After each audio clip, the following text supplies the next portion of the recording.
Happy Tuesday, everyone, from Houston, Texas. Welcome to Stellar Parenting with Brandi. I'm your host, Brandi Kahn. I'm an intuitive astrologer, and I also hold a Master of Science degree in psychology with an emphasis in child and adolescent development.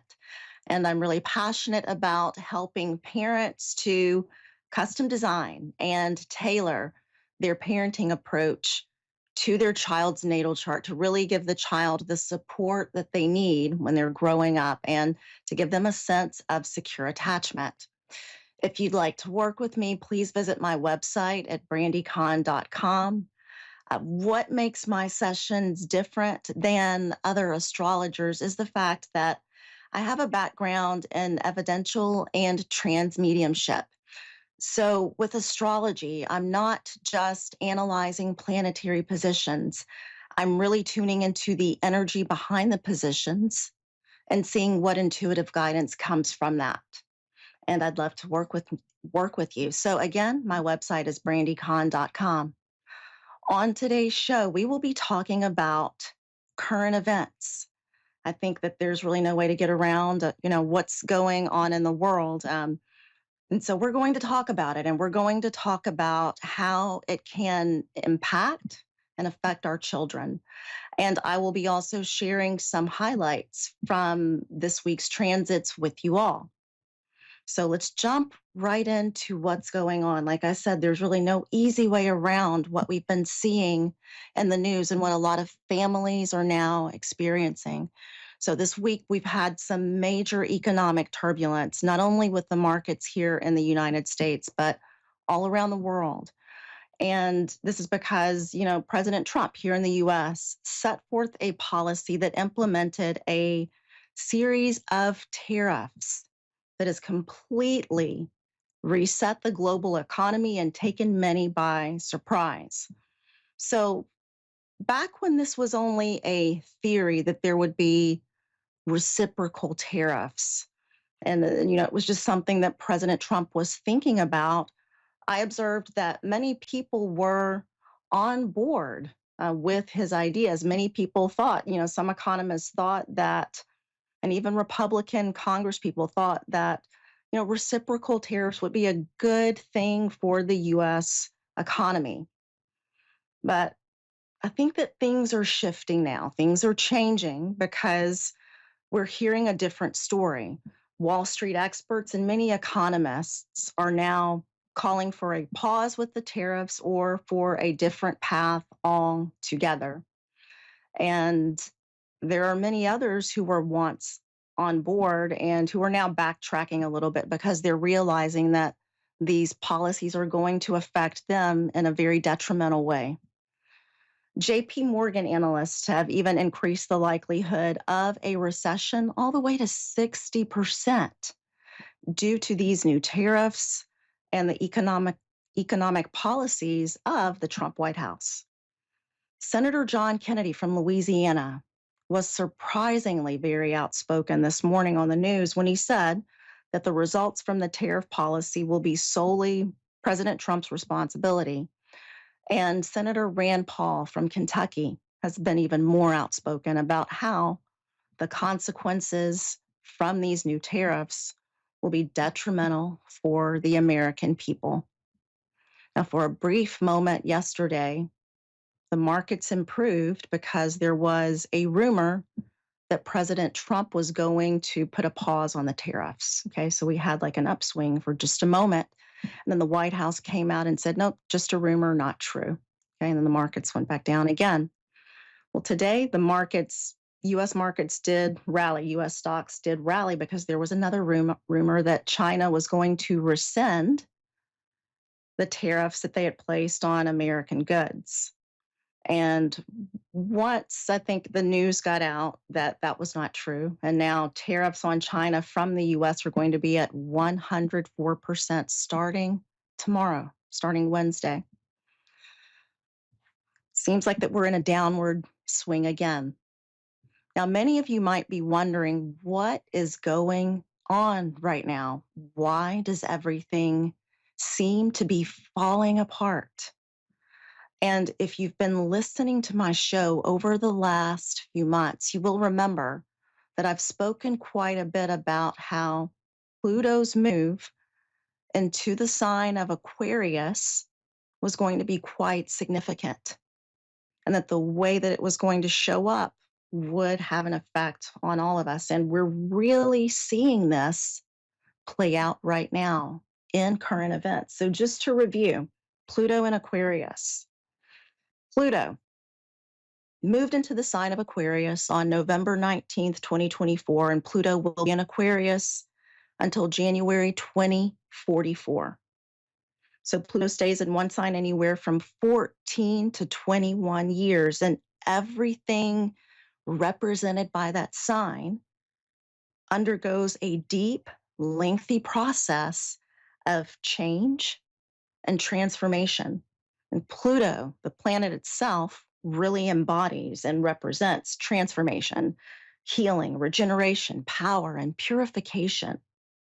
So, Pluto, the planet, is almost like the god of the underworld in Greek mythology, and brings things to light that have been hidden so that change can occur. So, let's talk about the sign of Aquarius. The sign of Aquarius is all about society, humanity, the masses, people. Also, Aquarius represents awakening, change, breakthrough, reform, science, and technology. So when we put these two together, we put Pluto in the sign of Aquarius, there's this theme that we have of power to the people, power to the people.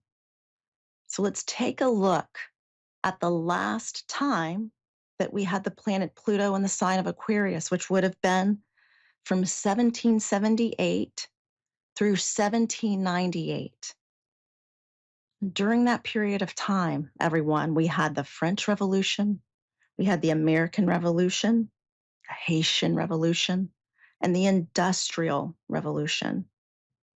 So during those movements, there was a dismantling of social hierarchies, and there were violent responses to economic disparity.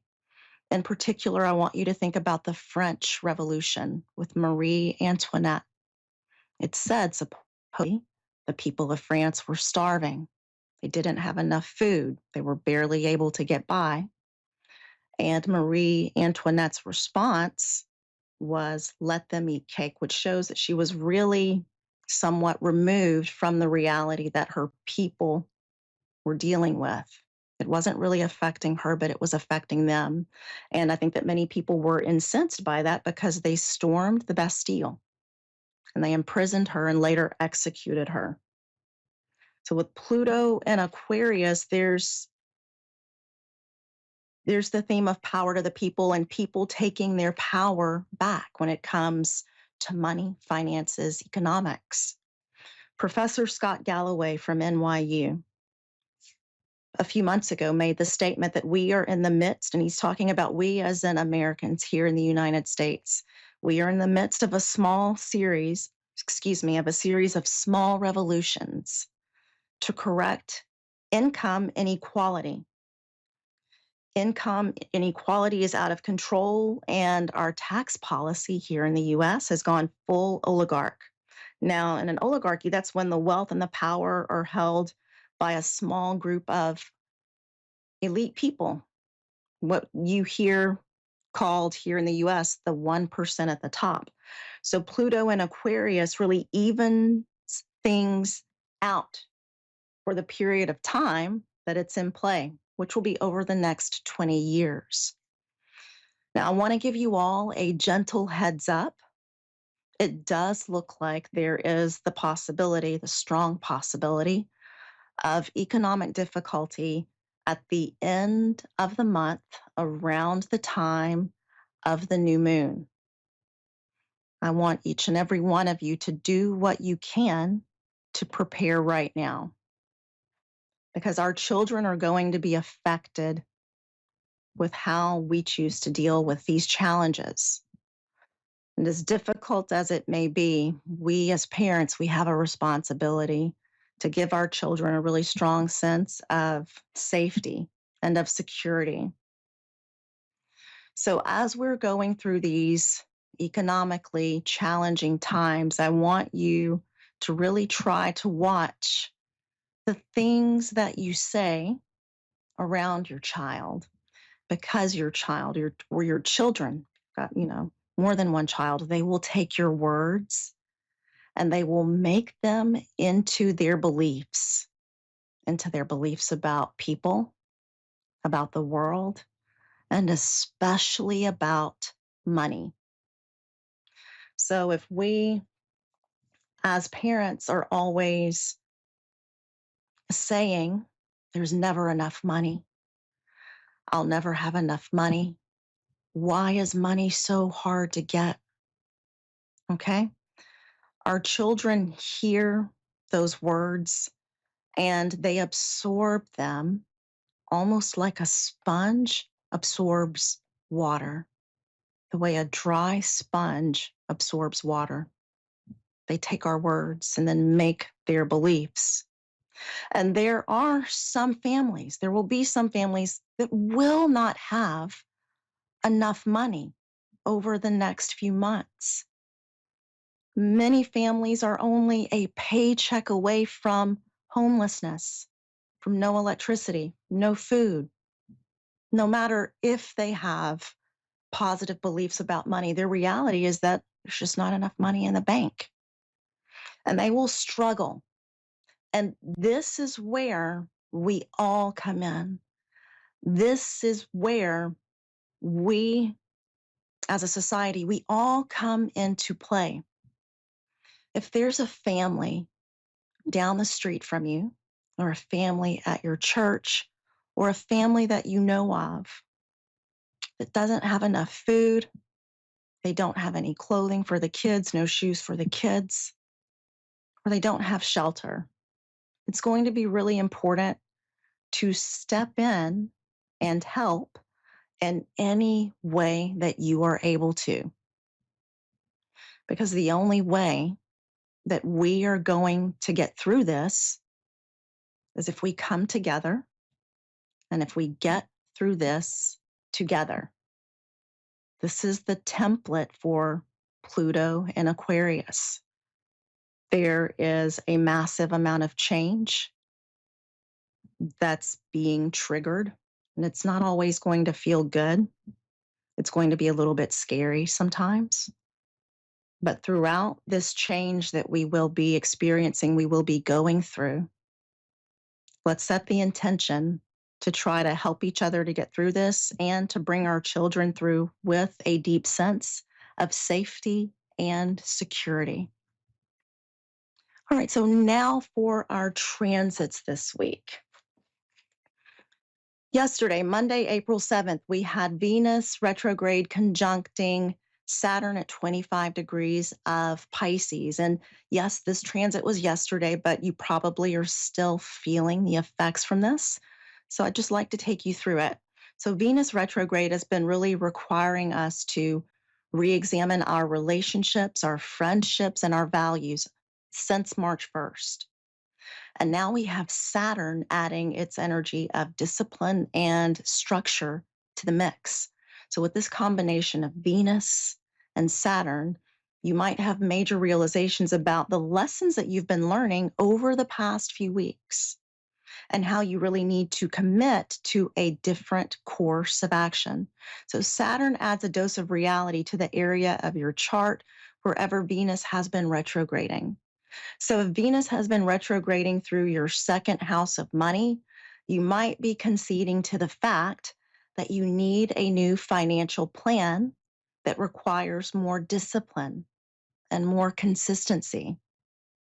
Or if Venus has been retrograding through your child's 11th house of friends, groups, and organizations, your child may be feeling, your teenager especially, may be feeling that certain groups don't resonate with them anymore. And now they want to dedicate their time and energy to another cause, to another group, to another organization, to another team that's more in line with their values. So think of Saturn as a kind teacher who explains why things must change. And with this energy, you might realize how certain connections are impeding your progress. But on the other hand, you could also realize that a certain connection or relationship is highly beneficial for you.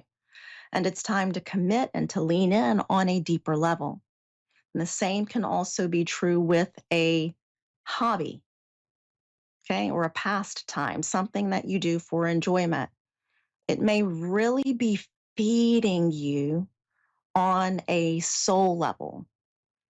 And now that you realize that, there's this desire to really commit to that mode of creative expression. And as I was intuitively tapping into the energy between these two planets, really feeling the dynamics at play, the energy of Saturn came through and gave this message. It's nice to wish for amazing relationships and beautiful things, but without discipline, it all remains a dream. So use this energy of Saturn in your favor. Use it, use the discipline that it can instill to really set a goal or to set a mark for where you want to be with your relationships or with your hobbies, with your friendships, with how you find your joy in life. Use Saturn's energy in your favor. Also, yesterday, really big one, we had Mercury finally come out of retrograde and station direct at 26 degrees of Pisces. Now, Mercury is the planet of communication, and Mercury has been retrograde since March 14th. And during this time, we've really been called to rethink, review, re strategize, rebrand, to go back and finish projects that we've left undone. But the time for reflection is now over, now that Mercury is moving direct. And it's time to move ahead with the lessons that we've learned over the last few weeks. And as the energy of Mercury is shifting and changing, it's going to take a few days until you can really feel the forward motion with Mercury. So I want you to think about it this way. Think about it this way. You're driving in a car on the interstate and you're heading south and you realize that, whoa, I'm going in the wrong direction. I need to go north. So you take the next exit, come to a stop at the stoplight, you make your way onto the ramp after you make a left turn to get back on the interstate and head north in the opposite direction. So it takes a moment once you're on the interstate, it's going to take a moment for you to regain the speed and the momentum that you had before when you're fully heading north. It's going to take just a minute to get back to that point where, okay, I'm going as fast as I was going when I was heading south. And it's the same way with Mercury. He's been heading in the direction where he's been reviewing the past. Okay, we've been reviewing the past, like I said, rethinking, re strategizing, reviewing. But now it's time for Mercury to move forward into the future with all of the lessons that he's learned from the past. So around April 9th or 10th, you may notice that you feel ready to move forward with creative projects.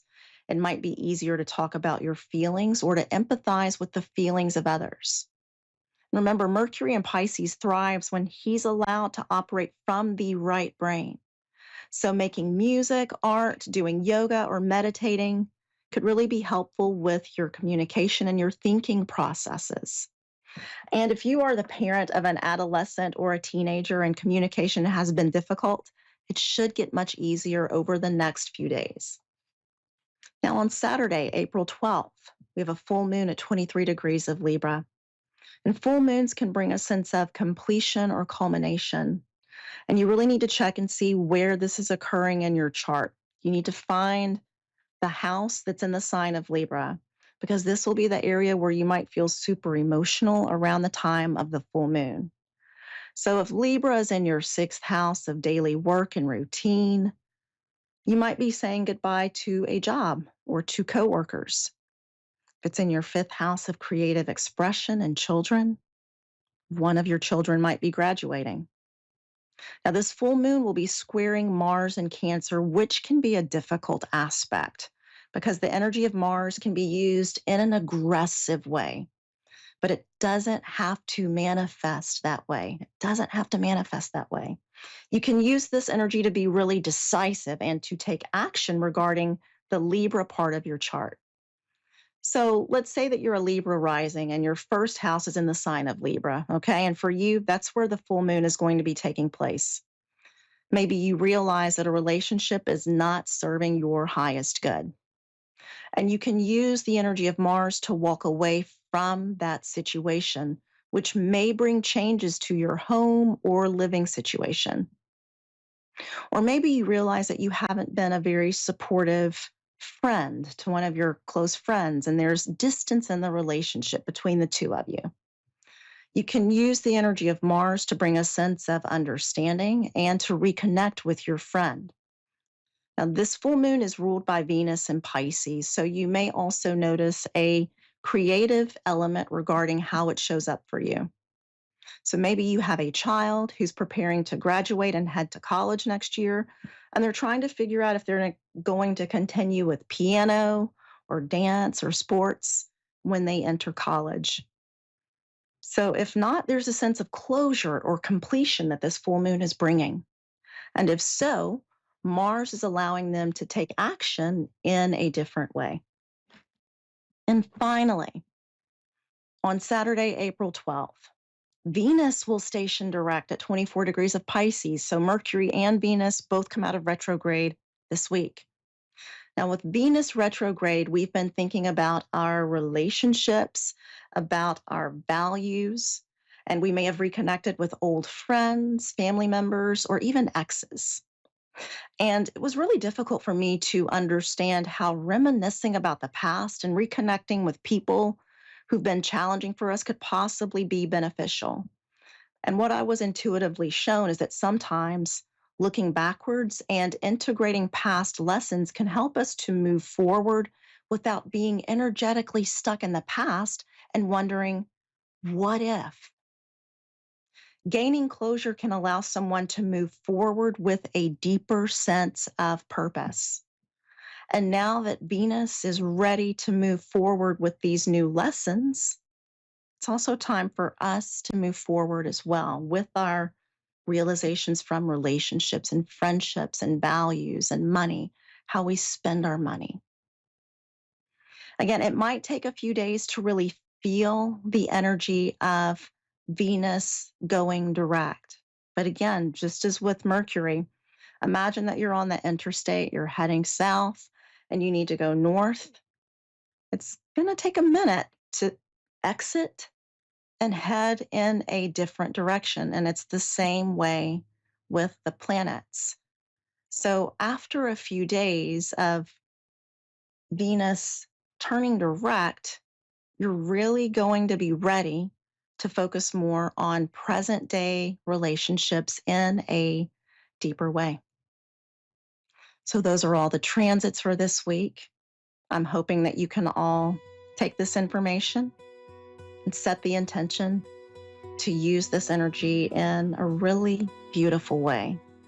And as I always like to remind each and every one of you, the stars may guide us, but we ultimately hold the power to shape our destiny. So, with everything that's going on, set the intention to hold the highest frequency of love and light that you possibly can, and to send that love and light out to your fellow man. I hope you all have a wonderful week, and I will see you here again next week.